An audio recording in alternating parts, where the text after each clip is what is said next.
Potência e rendimento. Então, começar pelo conceito de potência. Potência é a rapidez com a qual um trabalho é realizado. Matematicamente, ela pode ser definida como o trabalho dividido pelo tempo gasto para realizá-lo. Então, tem aqui, potência é trabalho sobre tempo. Como o trabalho e energia são a mesma grandeza física, em situações diferentes, também podemos definir que potência é a rapidez com a qual uma energia é consumida. Então, matematicamente, ela vai ser definida como energia dividida pelo tempo gasto para consumi-la. Ou seja, potência é energia dividida por tempo. No sistema internacional, a potência é medida em joules por segundo, tá? Joule por segundo. Essa unidade recebeu o nome de Watt, W. Essa é uma homenagem a James Watt por suas contribuições no desenvolvimento da máquina a vapor. Então, o James Watt, no início da Revolução Industrial na Inglaterra, desenvolveu máquinas a vapor e por esse trabalho ele foi homenageado com o nome da unidade de medida de potência. Para medir a potência, também podemos usar os submúltiplos e múltiplos do watt. Microwatt, miliwatt, quilowatt, megawatt e assim por diante. Vai daí aumentando de 1000 em 1000 ou diminuindo de 1000 em 1000, 1000 em 1000 no caso dos submúltiplos. Outras unidades que não são do sistema internacional frequentemente usadas são a quilocaloria por hora, ou seja, a grande caloria por hora. Então, uma quilocaloria por hora equivale a 1,162 watts. Para quem usa ar-condicionado, tem a unidade térmica britânica por hora, ou seja, o BTU por hora. Então, muitas vezes se fala lá de usar um ar-condicionado de 12.000, 15.000 BTUs. Então, estamos nos referindo a essa unidade de potência. 1 BTU por hora são 0,2931 watts.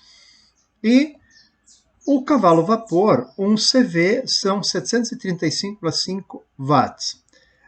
O cavalo vapor teve a ideia do cavalo vapor teve origem no trabalho do James Watt. Ele aperfeiçoou e tentou vender as suas máquinas a vapor. Na época, essas máquinas a vapor substituíram o trabalho dos cavalos, da tração animal. Então, para poder comercializar as suas máquinas, ele as comparava com os animais. Então, ele apresentava uma máquina capaz de fazer o trabalho de 1 cavalo, de 3 cavalos, de 10 cavalos. Então, para chegar nessa conclusão, ele usou um determinado peso, suspendeu numa roldana e colocou um cavalo a puxar esse peso e erguê-lo. E aí ele comparou, então, de quanto tempo o cavalo levaria para erguer o peso e quanto tempo a máquina levaria para erguer o peso, para então poder concluir de qual era a força da máquina e qual era a força do cavalo, fazer a comparação. Então, agora, uma aplicação da definição de potência. Quanto tempo um ventilador de 150 watts leva a consumir 1 kWh de energia elétrica? Então, nós compramos da fornecedora de energia elétrica, a energia em kWh. Então, quanto tempo uma determinada máquina, no caso um ventilador, de potência 150 watts, vai levar para consumir uma unidade de energia da conta de luz? Então, eu tenho que potência é energia dividido por o tempo, onde então eu posso isolar, o tempo vai ser a energia dividido pela potência. 1 kWh, aprendemos na aula passada, que são 3.600.000 joules. Dividida pela potência dada nesse exercício de 150 watts, então 3.600.000 dividido por 150, e eu vou ter 24.000 segundos. Se eu dividir por 60, eu vou ter 400 minutos. E se eu voltar a dividir por 60, eu vou ter 6,66 dízima periódica. Então, daria 6 horas e sobraria mais 40 minutos. Então, Um ventilador de 150 watts consegue operar por 6 horas e 40 minutos até consumir 1 kWh de energia. Então, agora eu vou falar da relação entre potência e velocidade. Usando a definição de potência, que é trabalho dividido por tempo, para situações em que a força e o deslocamento possuem a mesma orientação. Então, a equação vale se força e deslocamento são para o mesmo lado, para a mesma direção. Podemos substituir o trabalho por força vezes deslocamento. Então, o trabalho é força vezes deslocamento, e aí nós vamos ter que a potência vai ser força vezes deslocamento dividido pelo tempo. Essa equação pode ser simplificada, porque a velocidade é deslocamento dividido pelo tempo. Tá? A velocidade, distância sobre tempo, ou deslocamento sobre tempo, e nós fazendo essa substituição, nós vamos obter que a potência é força vezes velocidade. É uma segunda equação para calcular a potência. Então, agora uma aplicação para esta equação relacionada à velocidade de carros. A força de atrito que atua em um carro é proporcional à sua velocidade elevada ao quadrado e pode ser calculada com a equação força de atrito igual a 0,7 vezes velocidade ao quadrado. Sabendo que este carro está equipado com um motor de 92 cavalos, determine.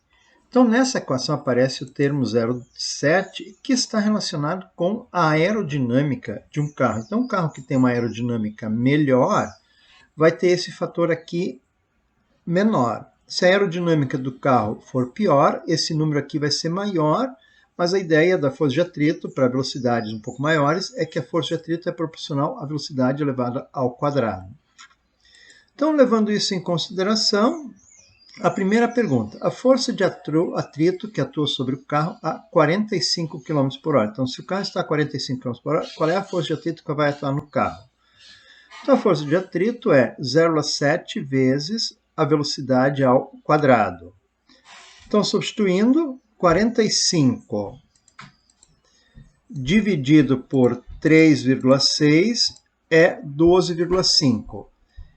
Elevado ao quadrado e vezes 0,7, e eu vou ter uma força de atrito de 109,375 newtons, quando o carro está a 45 km por hora. Agora, letra B, a potência para manter o carro a 45 km por hora. Então, potência é força vezes velocidade. A força nós calculamos 109 e a velocidade 12,5 metros por segundo. Então, esta força vezes 12,5 e o carro vai precisar uma potência de 1.367,1875 watts. Se eu dividir isto por 735,5, que é o fator de conversão de watt para cavalos-vapor, eu vou ter que o carro vai precisar de uma potência de 1,86 CV para manter-se a 45 km por hora. Então, pergunta C. A força de atrito que atua sobre o carro a 90 km por hora. Então, assim como na pergunta A, força de atrito 0,7 vezes velocidade ao quadrado, 90 divide por 3,6, são 25 km por hora, metros por segundo, aliás. Então, a força de atrito vai ser 25 elevado ao quadrado vezes 0,7. E eu vou ter uma força de atrito de 437,5 newtons quando o carro está a 90 km por hora. Pergunta D. A potência para manter o carro a 90 km por hora. Então, potência é força vezes velocidade. Acabamos de calcular a força. E agora, então, multiplicar por 25. E eu vou ter uma potência de 10.937 watts.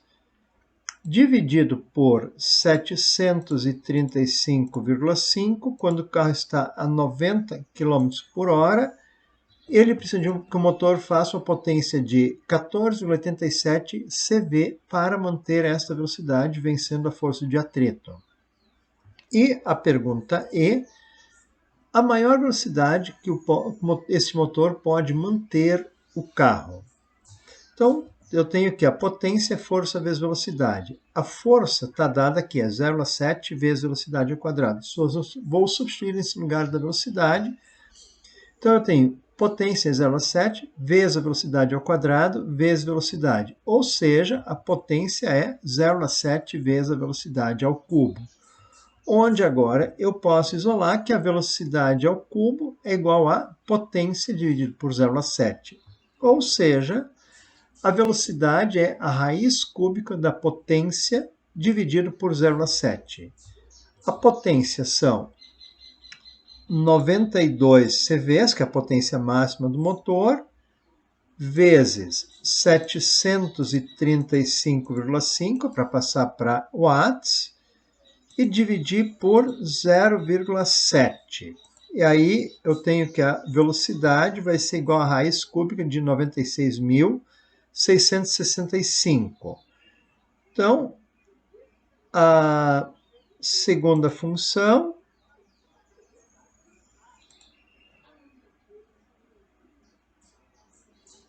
onde é que está? Quadrado, raiz quadrada elevado na... Onde é que está? A segunda função está aqui.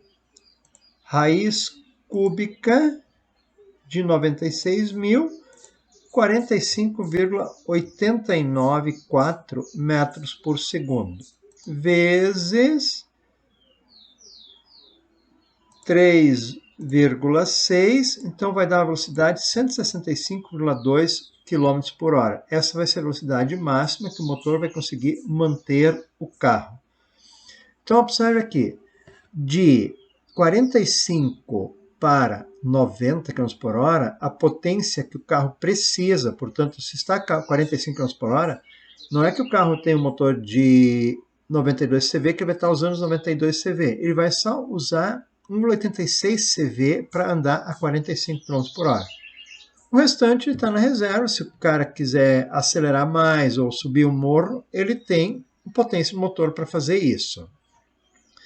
Se ele aumentar a velocidade, dobrar a velocidade para 90 km por hora, a potência necessária aumenta para 14,87 cavalos vapor. Então, ele dobrou a velocidade, mas a potência consumida pelo carro multiplicou por 8. Por quê? Ela é proporcional ao cubo. A potência que o carro precisa para aumentar a velocidade é proporcional ao cubo da velocidade. E aí, a velocidade máxima... Aqui com 14, ele está muito longe de usar toda a potência do motor, que é 92, mas não tem mais potência suficiente para dobrar a velocidade de novo e chegar no 180. Quer dizer, na hora que chegar no 165, o carro vai estar usando toda a potência do motor. E agora ainda falar do conceito de rendimento. O rendimento é a fração de energia que uma máquina ou aparelho aproveita para a finalidade a que ela se destina. Então, as máquinas sempre vão fazer conversões de energia.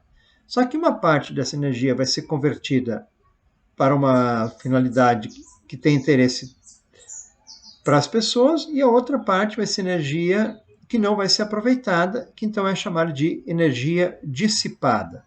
Um exemplo disso são as lâmpadas incandescentes. Hoje, cada vez mais raras, porque estão sendo substituídas primeiro pelas lâmpadas fluorescentes compactas e posteriormente pelas lâmpadas de LED.